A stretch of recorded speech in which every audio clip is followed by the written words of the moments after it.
মা বাংলাদেশে আর প্রতিবেশী মহিলাকে মা বানিয়ে ভোটার তালিকায় নাম তুলেছেন। দেগঙ্গায় এমনই চাঞ্চল্যকর অভিযোগ উঠেছে এক বাংলাদেশি মহিলার বিরুদ্ধে। ঠিক কি অভিযোগ, সমীরণ পাল এই মুহূর্তে টেলিফোনে রয়েছেন।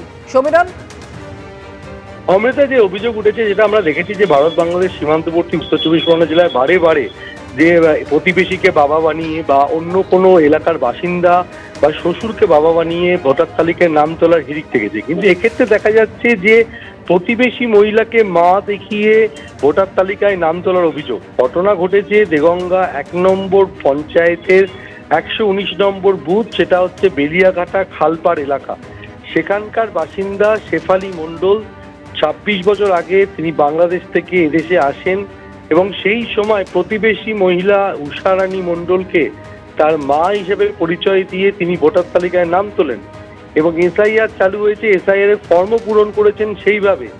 উষারানী মণ্ডলের মৃত্যু হয়েছে কিন্তু উষারানী মণ্ডলকেই তার মা হিসাবে তিনি ভোটার তালিকায় পরিচয় রয়েছে এবং এই জিনিস সামনে এসছে। উষারানী মণ্ডলের ছেলে স্পষ্টভাবে জানিয়েছেন যে কোনোভাবেই শেফালি মণ্ডল তাদের আত্মীয় নয় এবং শেফালি মণ্ডলের বক্তব্য হচ্ছে 26 বছর আগে তিনি যখন বাংলাদেশ থেকে এদেশে এসেছিলেন, আদালতে হলফনামার মাধ্যমে যখন ভোটার তালিকায় নাম তোলার কাজ চলছিল, তিনি তখন উষারানী মণ্ডলকে নিজের মা দেখিয়ে নাম তুলিয়েছিলেন।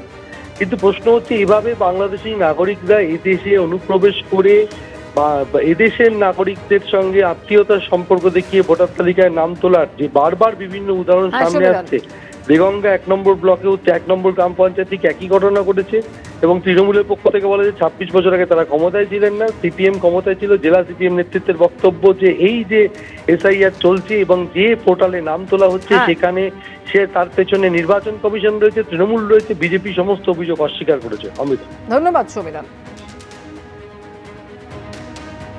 নিজের মা উষারানী মণ্ডল তিনি বাংলাদেশে থাকেন, কিন্তু প্রতিবেশীকে মা দেখিয়ে তিনি এসআইআর এর ফর্ম পূরণ পর্যন্ত করেছেন, সমস্ত নথিও বানিয়েছেন। তার ছেলে বলছেন এমনকি তার মায়ের ঠিকানা পর্যন্ত ব্যবহার করা হয়েছে। কি অভিযোগ করা হচ্ছে এবং পাল্টা যিনি অভিযুক্ত শেফালি মণ্ডল তারই বাকি বক্তব্য রাখবো পরপর। মন্ডল কি আপনার দিদি? না, দিদি না। উষারানী মন্ডল কে হয়? আমার মা। আপনার মা। আপনার নাম? আমার নির্মল মন্ডল। নির্মল মন্ডল। হ্যাঁ। ভোটার তালিকায় নাম রয়েছে শেফালি মন্ডল, তার মায়ের নাম উষারানী মন্ডল। ও বলছে আমার মার নাম দেওয়া রয়েছে, ওটা তোমার মায়ের নাম দেওয়া রয়েছে, তাহলে এটা কিভাবে ও সম্ভব? বলছে ওর মার নাম দেওয়া, ওর মার নাই, বাংলাদেশে বলছে ও আমার মার নাম দেওয়া রয়েছে শেফালি মন্ডল। আচ্ছা, ওরা কি এখানকার বাসিন্দা? না, কোথাকার? ওরা বাংলাদেশের। বাংলাদেশের। আপনার মায়ের নাম ব্যবহার করে ভোটার তালিকায় নাম তুলেছে? না, বলতে পারি না আমি। এটা বলতে পারবেন না। মা মারা গেছে? হ্যাঁ, মা মারা কতদিন গেছে। আগে মারা গেছে? 4 বছর। আচ্ছা, আর এই শেফালি মন্ডলের ছেলে উজ্জ্বল? হ্যাঁ। আচ্ছা, অ্যাকচুয়ালি আপনি বলছেন শেফালি মন্ডল বাংলাদেশি। আমার ও আমাকে হয় না বুঝলে, হ্যাঁ। ওরা বাংলাদেশ। ছোটবেলায় উজ্জ্বলে ছোটবেলা 3 বছর বয়সে ওগুলো করে নিয়ে এসে ওর মা। আমি কোটার থেকে এভিডেভি করে আইছি, আমি কোন কোন বাটা কাজ করালাম সেই বাটা সই নিয়ে তারপরে কোটাতে এভিডেভি করে আসে, তারপরে আমি ভোটার হয়েছি বাবু। আচ্ছা, আপনি বাংলাদেশ থেকে কবে এসেছেন? বাংলাদেশের থেকে যখন আইছি সেখনো 2.5 বছর 3 বছর হয়নি, হাঁটতে পারতো না সেখনো। তাহলে বোঝেন কখন আইছি। মানে আপনার যে শেফালি মন্ডল, আপনার মা শেফালি মন্ডল তো এখানকার ভোটার না? আমার মা হ্যাঁ, না ভোটার না। না। তাহলে আপনার নামটা ভোটার তালিকায় কি করে ব্যবহার করলেন? আপনি তো বাংলাদেশি। ওরা এখন ওরা ভোটার আমারে শিবানের আমলে ওরা বললো যে তুমি যদি ভোটার হতে পারো তাহলে তোমার কোর্টে যেতে হবে, কোর্টে থেকে এভিডেভিট করে আসতে হবে। ওরা যদি একটা কাগজ দেয় আমি কোন কোন বাটায় কাজ করেছি সেই বাটা সই করে নিয়ে আমি কোর্টে যাই, কোর্টের থেকে এভিডেভিট করে আসিয়ে তারপরে সেই এভিডেভিট কাগজ আর এই প্রধানের মেম্বারের রাজা সইপত্রের কাগজ দিল, তাই নিয়ে আমি ইসি জমা দিই, যা অনেক ভোটার হয় সেখানে জমা দিই। এই শেফালি মন্ডলের সঙ্গে আপনার উষারানী মন্ডলের সঙ্গে আপনার সম্পর্ক মায়ের ছিল? মা মানে আমি সম্পর্ক ডাকতাম, পাশাপাশি থাকি, একটা সম্পর্ক যেত ডাকতে হয়। প্রতিবেশী মহিলাকে মা বানিয়ে ভোটার তালিকায় নাম তোলার অভিযোগ বাংলাদেশি মহিলার বিরুদ্ধে। আর একের পর এক এই ধরনের ঘটনা সামনে আসছে, জানিয়ে রাজনৈতিক চাপানুতোরও একেবারে তুঙ্গে। বিজেপি সম্বন্ধে কথা না বলাই ভালো, একটা মিথ্যেবাদীর পার্টি।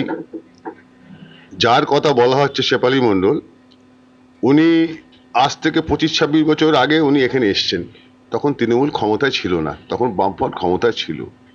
আর যত ফেক ভোটার, ভুয়ো ভোটার, এটা ভারতীয় জনতা পার্টির কাজ। কারণ আজকের বর্ডার থেকে সব ওপার থেকে আসছে, বর্ডার কার? সেন্ট্রাল গভর্নমেন্টের। তাহলে তৃণমূল এখানে ভোটারটা করলো করতে আজ থেকে 25 বামফ্রন্ট ক্ষমতায় ছিল, যেহেতু ওরা মিথ্যে কথা বলে, ওদের কথা উত্তর না দেওয়াই ভালো। ওই ভদ্রমহিলা কোর্টের কাগজপত্র নিয়ে পঞ্চায়েত সদস্যকে দিয়ে সে সার্টিফিকেট নিয়ে বিএলওকে জমা দিয়েছে ভোটার লিস্টে নাম তোলার জন্য। কিন্তু এই ভোটার লিস্টে নাম তোলার ক্ষেত্রে বিএলও থেকে আরম্ভ করে সরকারি যে সমস্ত আধিকারিক আছে, সর্বোপরি নির্বাচন কমিশনার, ভোটার লিস্টে নাম তোলার ক্ষেত্রে বিভিন্ন ধরনের লিঙ্কেজ লাগে। স্বাভাবিকভাবেই সে যে আমলই হোক না কেন, যদি উঠে থাকে তাহলে নির্বাচন কমিশনার এবং আধিকারিকরা এ দায় এড়াতে পারে না। আমি কোটার থেকে এভিডেভিট করে আইছি, আমি কোন কোন বাটা কাজ করালাম সেই বাটা সই নিয়ে তারপরে কোটাতে এভিডেভিট করে আসি, তারপরে আমি ভোটার হয়েছি বাবু। আচ্ছা, আপনি বাংলাদেশকে কবে এসেছেন? বাংলাদেশের তো জানা আইছি এখন আর 2.5 বছর 3 বছর হয়নি, হাঁটতে পারতো না এখনো। তাহলে বোঝেন কখন আইছি। মানে আপনার যে শেফালী মণ্ডল আপনার মা, শেফালী মণ্ডল তো এখানকার ভোটার না। আমার মা হ্যাঁ, না ভোটার না। না। তাহলে আপনার নামটা ভোটার তালিকায় কি করে ব্যবহার করলেন? আপনি তো বাংলাদেশি। ওরা ভোটার আমারে শিবানের আমলে ওরা বললো যে তুমি যদি ভোটার হতে পারো তাহলে তোমার কোর্টে যেতে হবে, কোর্টে থেকে এভিডেভিট করে আসতে হবে। ওরা যদি একটা কাগজ দেয় আমি কোন কোন বাটায় কাজ করেছি সেই বাটা সই করে নিয়ে আমি কোর্টে যাই, কোর্টের থেকে এভিডেভিট করে আসি, তারপরে সেই এভিডেভিট কাগজ আর এই প্রধানের মেম্বারের রাজা সইপত্রের কাগজ দিল, তাই নিয়ে আমি ইসি জমা দিই, যা অনেক ভোটার হয় সেখানে জমা দিই। এই শেফালী মণ্ডলের সঙ্গে আপনার, উষারানী মণ্ডলের সঙ্গে আপনার সম্পর্ক মায়ের ছিল? মা মানে আমি সম্পর্ক ডাকতাম, পাশাপাশি থাকি, একটা সম্পর্ক যেত ডাকতে হয়। আজকে দেগঙ্গা 1 নম্বর অঞ্চলে যে মহিলা ভোটার হয়েছে শেফালী মণ্ডল, যে অভিযোগটা উঠেছে তিনি এখানকার কোনো স্থায়ী বাসিন্দার ডকুমেন্টকে সাপোর্ট নিয়ে তিনি ভোটার হয়েছেন, তিনি বাংলাদেশি। এটা যদি হয়ে থাকে, শাসক দলে কারা আছে, তৃণমূল রাজ্য চালাচ্ছে, তৃণমূল পঞ্চায়েত চালাচ্ছে, তাহলে তাদের দ্বারাই কোনো সাপোর্ট নিয়েই এটা হয়েছে। আর বাংলাদেশ থেকে যারা শরণার্থী তাদের কোনো এরকম ডুপ্লিকেট সাপোর্টের প্রয়োজন হবে না। ভারতীয় জনতা পার্টির সরকার বাংলাদেশ থেকে আসা হিন্দুদের শরণার্থী হিসেবে দেখছে এবং সেটা ভারত ভাগ হওয়ার সময় এই চুক্তি হয়েছিল। তো সেই কারণে এই কাটমানির মাধ্যমে কাগজ তৈরি করে যারা ভোটার হয়েছে তারা ঠিক করেনি, হয়তো তারা পরিস্থিতির শিকার। এবিপি আনন্দ, এগিয়ে থাকে, এগিয়ে রাখে।